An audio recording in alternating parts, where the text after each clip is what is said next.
இது மகிமை நேரம். அன்பானவர்களே, தொடர்ந்து கிறிஸ்துவுக்குள் எப்படி மகிழ்ச்சியாய் இருப்பது என்று தியானித்து கொண்டிருக்கிறோம். இந்த நாளிலே நாம் ஆண்டவர் நமக்கு கொடுக்கிற மகிழ்ச்சி, அவருக்குள் நாம் மகிழ்ந்திருப்பது, பரிசுத்தத்தில் மகிழ்ந்திருக்கிறோம் என்று கடந்த நாளிலே சிந்தித்தோம். அவருக்கு அடிபணிவதால் மகிழ்கிறோம் என்று சிந்தித்தோம். அவருடைய இரட்சிப்பினால் மகிழ்கிறோம் என்று சிந்தித்தோம். இந்த நாளிலே அவருடைய வார்த்தைகளால் நாம் மகிழ்ந்திருக்கிறோம். ஒரு தகப்பன் பேசுவதை கேட்பதற்கு பிள்ளைகள் ஆவலோடு காத்திருப்பார்கள். ஒரு தாய் தகப்பன் ஒரு குடும்பத்துல ஒரு தாயோ தகப்பனோ பேசுவதை கேட்பதற்கு பிள்ளைகள் மகிழ்ந்திருப்பார்கள். அதே போல இந்த திருவசனம், ஆண்டவர் நம்மோடு பேசுகிற அந்த வார்த்தைகளில் நமக்கு மகிழ்ச்சி ஏற்படுகிறது. கர்த்தருடைய வசனத்தில் நாம் மகிழ்ந்திருக்க வேண்டும். சங்கீதம் 119:54 வரை சொல்லுகிறது, நான் பரதேசியாய் தங்கும் வீட்டில் உமது பிரமாணங்கள் எனக்கு கீதங்களாயின. இந்த உலகம் நமக்கு நிச்சயமற்ற ஒரு உலகம், ஒரு நிரந்தரமில்லாத ஒரு இடம். இது பரதேசியாய் நாம் தங்கும் இல்லம். ஆனால் ஆண்டவர் நமக்கு ஒரு நிரந்தரமான வீட்டை, நிலையான வீட்டை கட்ட இருக்கிறார்.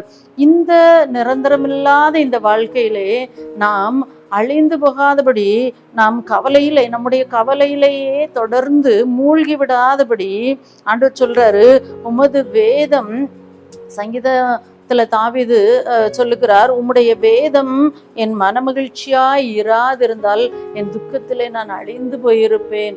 ஆமா, நம்ம துக்கத்துல அமிழ்ந்து போய் விடுவோம். ஆண்டவர் நமக்கு இந்த வேதத்தின் பிரமாணங்களை நமக்கு கற்றுக் கொடுக்காதிருந்தால், இந்த வேத வசனங்கள் நமக்கு கிடையாதிருந்தால் நாம் நம்முடைய துக்கத்துல அமிழ்ந்து அழிந்து போயிருப்போம். இந்த உலகத்துல நம்ம எந்த வார்த்தையை கேட்பதற்கு ஆர்வப்படுகிறோம்? சின்ன பிள்ளைகளை எடுத்துக்கிட்டா டிவியில வர்ற செய்திகள், அதில் வரக்கூடிய கதைகளை கேட்பதற்கு ஆர்வமாக இருக்கிறாங்க. ஒரு யூத் ஸ்டேஜில் எடுத்துக்கிட்டிங்கன்னா அவங்க ஃப்ரெண்ட்ஸோடைய வார்த்தைகளை கேட்பதற்கு இனிமையாக இருக்கு அவங்களுக்கு. ஆனால் இந்த உலகத்தில் எழும்பின உடனே எல்லா குடும்பத்தில் இருக்கிறவங்க நியூஸ் பேப்பர் எடுத்து ஆர்வமாக வாசிக்கிறாங்க. இந்த நியூஸ் பேப்பரில் என்ன செய்திகள் வருகிறது என்று நாம் பார்ப்போமானால், ஒவ்வொரு நாளும் பல்வேறு இடங்களில் நடந்த கொலைகள், கொள்ளைகள், ஆக்சிடென்ட், இதெல்லாம் நம்ம பார்க்கிறோம். ஒருவரை ஒருவர் போட்டு தாக்குறது, இந்த சம்பவங்களை நாம் அதிகமாக பார்க்கிறோம். இது நம்முடைய சிந்தையில் தவறான எண்ணங்களை உருவாக்குகிறது. நம்முடைய சிந்தையில ஐயோ பாவம், இவங்களுக்கு இப்படி நடந்திருக்கேங்கிற அந்த கவலையும் துக்கத்தையும் மாத்திரம்தான் கொண்டு வந்து கொண்டிருக்கிறது. ரோமர் 15:4 இவ்வாறு சொல்லுகிறது, தேவ வசனத்தினால் உண்டாகும் பொறுமையினாலும் ஆறுதலினாலும் நாம் நம்பிக்கை உள்ளவர்களாகும்படிக்கு முன்பு எழுதியிருக்கிறவைகளெல்லாம் நமக்கு போதனையாக எழுதியிருக்கிறது. இந்த வேத வசனங்கள் ஒவ்வொரு நாளும் அதிகாலையிலே நமக்கு அது மகிழ்ச்சியை கொடுப்பதாக, பொறுமையை கொடுப்பதாக, ஆறுதலை கொடுப்பதாக, நம்பிக்கையை கொடுப்பதாக அமைகிறது. ஒரு நல்ல சிந்தனையை நமக்கு கொடுக்கிறது. சங்கீதம் 29:5-6 வரை சொல்லுகிறது, கர்த்தருடைய சத்தம் நம்மை கன்றுக்குட்டிகள் போல துள்ள பண்ணுகிறது என்று சொல்லப்பட்டிருக்கிறது. அவருடைய சத்தம், அவருடைய வார்த்தை நம்மை பூரி படைய செய்கிறது.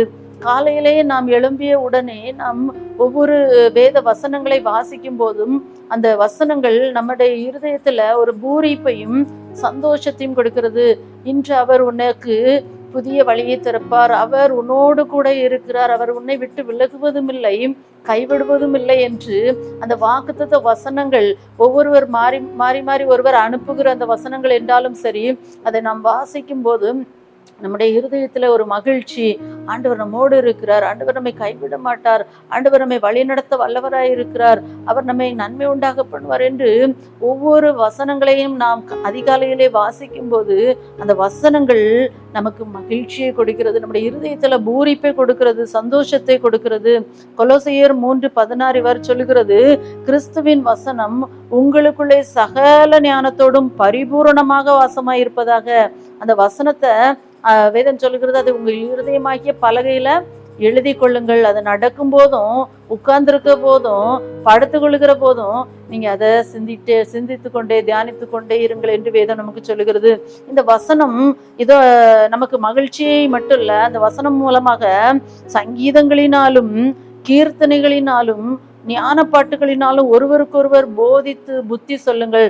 இந்த வசனம் மூலமாக பாடல்கள் எழுதிய அதன் மூலமாக ஒருவருக்கொருவர் புத்தி சொல்லும்படியாக, ஒருவருக்கொருவர் பக்தி உண்டாகும்படியாக உங்கள் இருதயங்களில் கர்த்தரை பக்தியுடன் பாடுங்கள் என்று வேதம் நமக்கு கற்றுக் கொடுக்கிறது. மிகவும் பிரியமானவர்களே, கிறிஸ்துவுக்குள் மிகவும் அன்பானவர்களே, இந்த மகிழ்ச்சி, கர்த்தருக்குள் மகிழ்ச்சி நமக்கு எப்படி ஏற்படும்? அது அவருடைய வார்த்தையை கேட்பதன் மூலமாக, அவருடைய வார்த்தையை பாடல்களாக பாடுவதன் மூலமாக, அவருடைய வார்த்தையை நாம் மற்றவர்களுக்கு பகிர்ந்து கொடுப்பதன் மூலமாக. ஆகவேதான் இந்த கொலோசையர் என்பது ஒரு கடிதமாக நமக்கு சொல்லப்பட்டிருக்கிறது.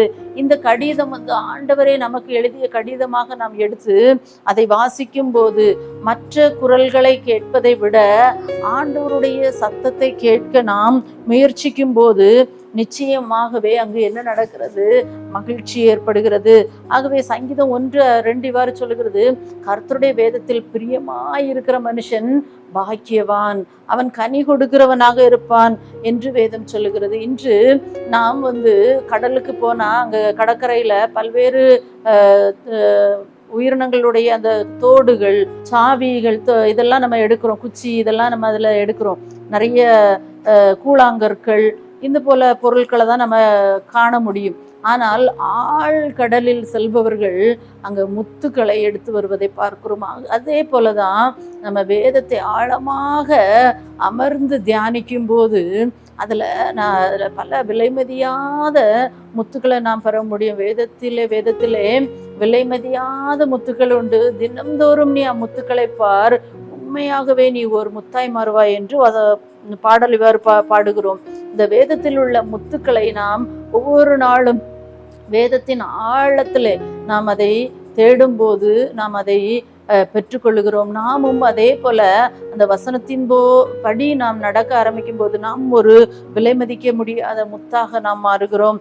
சங்கீதம் 119, 162 இவ்வாறு சொல்லுகிறது, மிகுந்த கொள்ளை உடைமைகளை கண்டுபிடிக்கிறது போல நான் உமது வார்த்தையின் பேரில் மகிழுகிறேன்.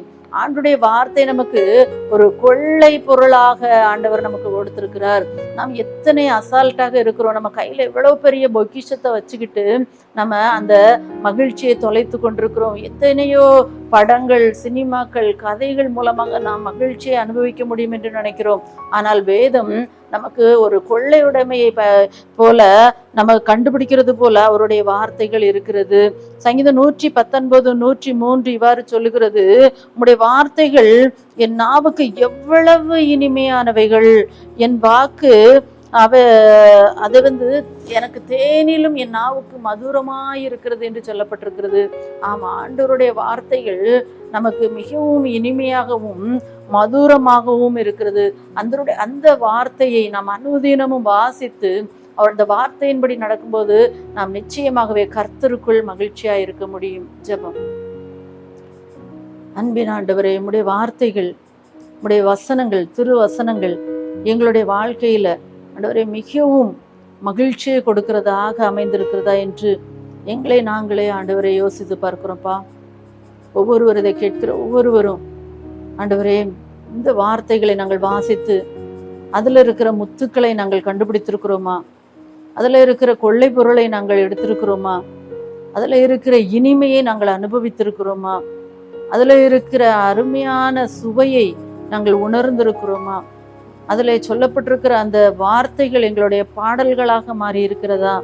அந்த வார்த்தைகள் எங்கள் பிரமாணங்களாக, கட்டளைகளாக மாறி இருக்கிறதா? ஆண்டவரே, இதையெல்லாம் நாங்கள் சிந்தித்து பார்க்க எங்களுக்கு கொடுத்த கிருபைக்காக நன்றியப்பா. ஆண்டவரே, உம்முடைய வார்த்தைகள், உம்முடைய திருவசனம் எங்கள் மகிழ்ச்சியாய் இருக்க நீங்க உதவி செய்யுங்கப்பா. ஒவ்வொரு நாளும் நாங்கள் திருவசனத்தின் மூலம் உம்மில் மகிழ்ந்திருக்க, உம்மில் மகிழ்ச்சியாய் இருக்க எங்களை ஆண்டவரே வழி நடத்துங்க. இயேசுவின் மூலம் ஜெபிக்கிறோம் நல்ல பிதாவே, ஆமென்.